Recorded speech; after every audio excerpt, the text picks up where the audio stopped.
नमस्कार, आप देख रहे हैं संसद टीवी का विशेष कार्यक्रम नेशनल इवेंट्स और मैं हूं आपके साथ अर्चना मिश्रा। उपराष्ट्रपति जगदीप धनखड़ ने आज जम्मू कश्मीर के कठुआ में emerging startup trends in north India biotech startup expo का उद्घाटन किया।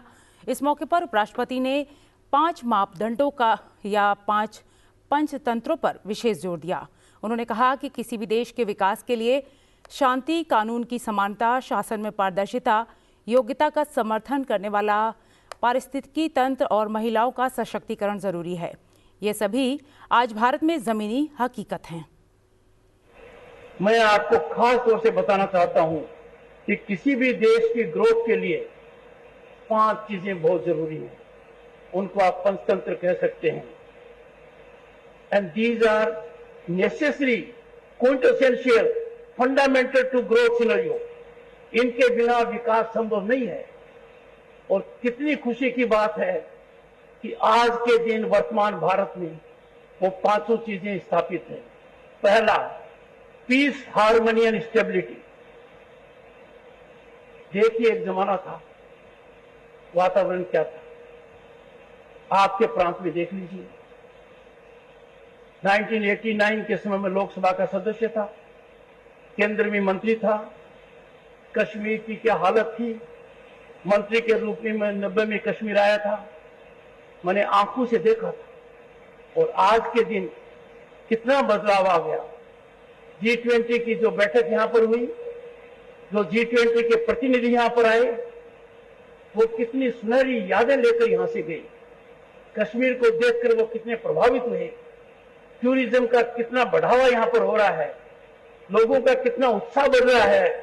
लोग यहां इन्वेस्टमेंट करना चाहते हैं।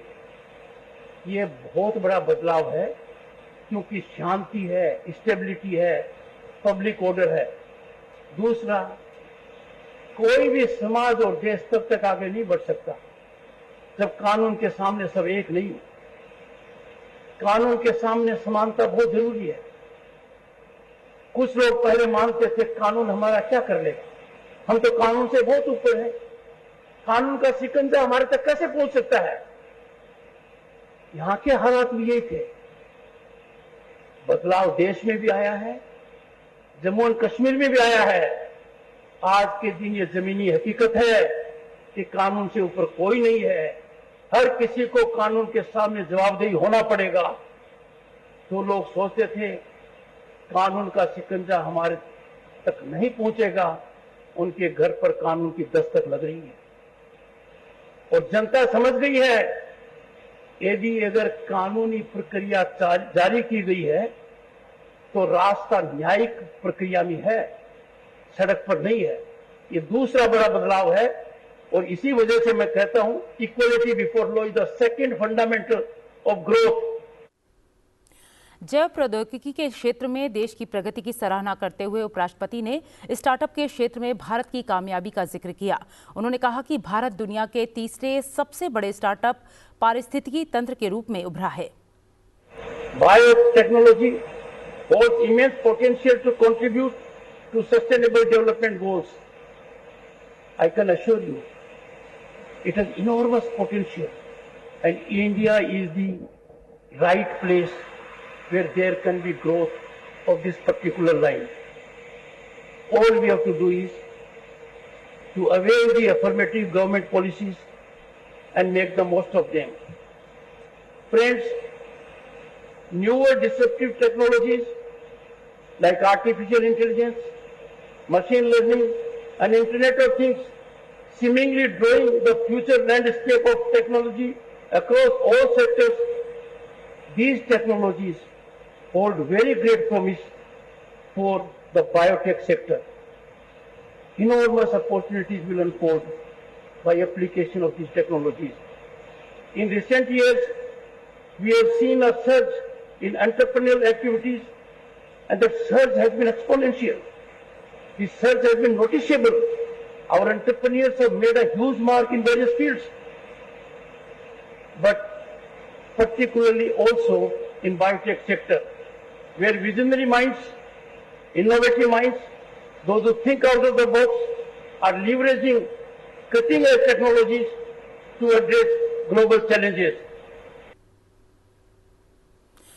इसके साथ ही उपराष्ट्रपति जगदीप धनखड़ ने संविधान के अनुच्छेद 370 और 35A को निरस्त करने में कार्यपालिका, विधायिका और न्यायपालिका की सामूहिक भूमिका की सराहना की। साथ ही इन प्रावधानों को लोकतांत्रिक शासन में बाधाएं बताया। 70 हटने के बाद कितना फायदा हुआ है। एक कैटेगरी ऑफ पॉपुलेशन थी जिनको वोटिंग का अधिकार नहीं था, सरकारी नीतियों का अधिकार नहीं ले सकते थे। शेड्यूल्ड ट्राइब, ओबीसी, गोरखास तरस रहे थे सालों तक, हमें कब न्याय मिलेगा। किसी भी देश के कानून को देख लो, आर्टिकल 35 कैपिटल ए जैसा जघन्य प्रावधान कहीं नहीं हो सकता। डेमोक्रेटिक गवर्नेंस के ऊपर, प्रजातांत्रिक व्यवस्था पर वो बहुत ही बड़ी खालिक थी। वो खत्म होते ही एक साथ कितने कानूनों का फायदा मिला है, कितने लोगों को राहत मिली है और महिलाओं को मिली है। कितना दर्द होता था, दुख होता था कि महिला ने यदि अगर शादी बाहर कर ली, उसको जायदाद से बेदखल करना पड़ता था, कोई अधिकार नहीं था। वो सब समानता आ गई है। ये बहुत बड़ी बात हुई है। प्रधानमंत्री नरेंद्र मोदी ने 2 दिन के लक्षद्वीप दौरे के अपने अनुभवों को साझा किया और आतिथ्य सत्कार के लिए द्वीप में रहने वाले लोगों को धन्यवाद दिया। प्रधानमंत्री ने कहा कि उन्हें लक्षद्वीप के लोगों के बीच रहने का अवसर मिला। वो अभी भी इन द्वीपों के स्तंभित करने वाले सौंदर्य और यहाँ के लोगों की शानदार गर्मजोशी से अभिभूत है। उन्होंने कहा कि मुझे अगत्ती, बंगाराम और कवस्ती में वहां के लोगों के साथ बातचीत करने का अवसर मिला। मैं द्वीप के लोगों को उनके आतिथ्य के लिए धन्यवाद देता हूं। प्रधानमंत्री ने लक्षद्वीप की हवाई झलकियां समेत कई विजुअल्स भी साझा किए।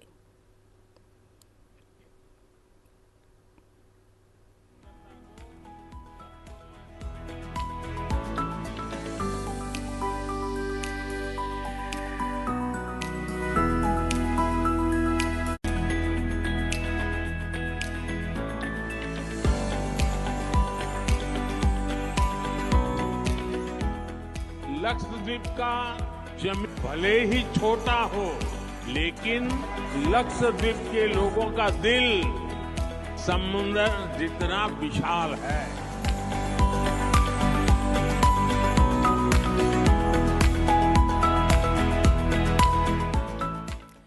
लोकसभा अध्यक्ष ओम बिरला आज संसदीय क्षेत्र कोटा बूंदी के नौताड़ भोपत गांव में विकसित भारत संकल्प यात्रा शिविर में शामिल हुए। उन्होंने ग्रामीणों का आह्वान किया कि वे केंद्र और राज्य सरकार की विभिन्न योजनाओं का लाभ लेकर आत्मनिर्भर बने। ऐसा होने पर ही हम 2047 तक विकसित भारत के निर्माण के संकल्प की सिद्धि कर पाएंगे। 19 तरह की योजनाएं, उन योजनाओं का लाभ अभी तक पूर्ण रूप से समाज के अंतिम व्यक्ति तक नहीं पहुंचा। इसलिए विकसित भारत संकल्प यात्रा के तहत आपके गांव में ये मोदी गारंटी यात्रा गाड़ी आई है। इस 19 योजनाओं का लाभ उन पात्र व्यक्तियों को मिले। इस यात्रा, इस कैंप में सबका रजिस्ट्रेशन भी हो, त्वरित उनकी समस्या का समाधान भी हो और जो योजनाओं से वंचित रह गए हैं उनको उन योजनाओं का लाभ भी मिले। इसके साथ ही लोकसभा अध्यक्ष ओम बिरला अपने संसदीय क्षेत्र की यात्रा के दौरान कोटा में अभिभाषक परिषद की नवनिर्वाचित कार्यकारिणी के शपथ ग्रहण समारोह में भी शामिल हुए। उन्होंने वकीलों से आग्रह किया कि वे न्यायिक अधिकारियों से बेहतर समन्वय बनाकर एक ऐसी व्यवस्था स्थापित करने का प्रयास करें जिसमें सभी के लिए न्याय प्राप्त करना सरल, सहज, सुलभ और सस्ता हो। तर्क करना आपका काम है। आपका पक्ष का वकील आए तो आप अपने पक्ष में तर्क करोगे, दूसरे पक्ष तर्क फिर करोगे। वह एक व्यवस्था है, लेकिन उस व्यवस्था के बाद भी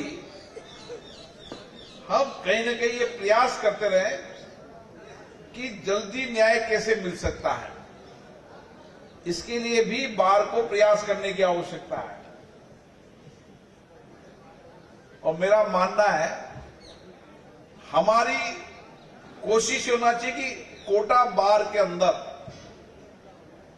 हमारी पेंडेंसी सबसे कम हो, हमारे पुराने मुकदमों को किस तरीके से हम जल्दी निस्तारण कर सकते हैं, ये भी हमारे प्रयास होने चाहिए। बढ़ते हैं अगली खबर की ओर। राज्यसभा के उपसभापति हरिवंश पूर्वी अफ्रीकी देश युगांडा की राजधानी कंपाला में राष्ट्रमंडल के अध्यक्षों, पीठासीन अधिकारियों के 27वें सम्मेलन में शिरकत कर रहे हैं। 4 से 6 जनवरी तक आयोजित होने वाले सम्मेलन में राष्ट्रमंडल के देशों की संसदों के 30 से अधिक पीठासीन अधिकारी विभिन्न मुद्दों पर चर्चा करेंगे। इसके साथ ही अपने विधानमंडलों की चुनौतियों से निपटने के अनुभव और सर्वोत्तम प्रथाओं को साझा करेंगे। तो फिलहाल हमारे विशेष कार्यक्रम नेशनल इवेंट्स में इतना ही। आप देखते रहिए संसद टीवी। नमस्कार।